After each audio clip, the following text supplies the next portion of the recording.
tax avoidance for corporations. Okay, Hi.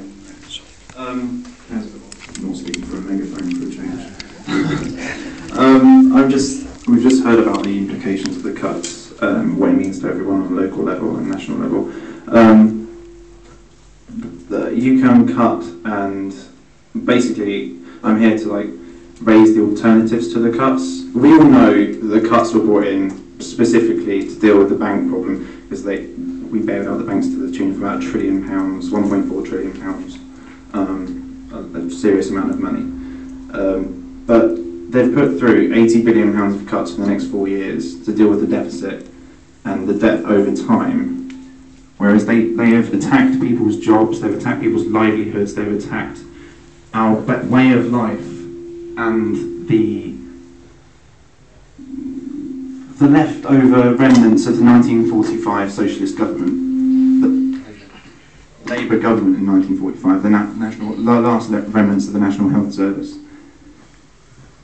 They are not focusing whatsoever on how the rich have been completely left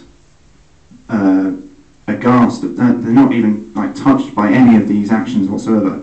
On the one hand, we've got corporate tax has been any income that any corporate entity gets from abroad after next May will no longer be taxed. For instance, if it's taxed here at 28%, and it's 14% in Jamaica, it's taxed at 14% in Jamaica, and then it won't be taxed at all in this country, so we get no tax within Britain. But that's a minor issue. That is a serious issue because the Treasury loses so much money per year, and it's only the rich that are benefiting from it. But on the other hand, to a more national level, corporate tax avoidance per year reaches £95 billion. The cuts are £80 billion. £95 billion is a serious bloody issue. Philip Green, what's his name? He runs Arcadia Group.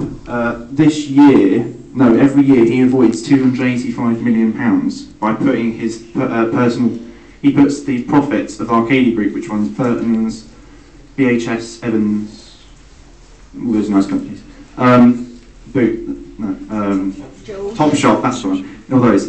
He puts all the profits of Arcadia Group through his own private account in Monaco, and he avoids £285 million every year, which is a serious problem. But worse yet, Philip Green, who owns Arcadia Group, is also the chief advisor to the cuts, and he's telling everyone here that we have to take £80 billion in cuts, don't touch the rich, and he has the tenacity to do that, and David Cameron selected him personally, and that is the most severe bloody nose to the normal working man in Britain, and woman obviously, and £95 billion every year.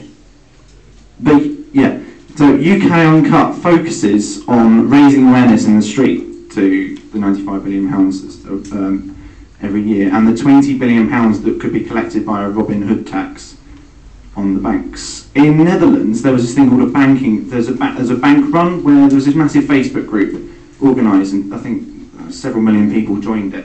With the aim, they threatened to withdraw all of their money from a certain bank. It was the ING bank in the Netherlands.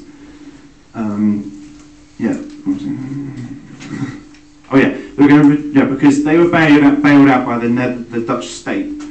And if they withdrew all of their money at the same time, then there'd be a serious banking problem. There'd be a serious banking problem in the Netherlands. So they threatened that, and before they went through with the action on the set date, the Dutch state said, "Oh, hold off. Your direct action has worked. Your Facebook thing has worked. Okay, we'll tax that bank 100% on its bonuses and its profits. Well, not 100%. 100% on its bonuses until the bailout has been paid for by ING Bank." Over here we have the UK, so that proves that protest does work, and that bank has not left the country since.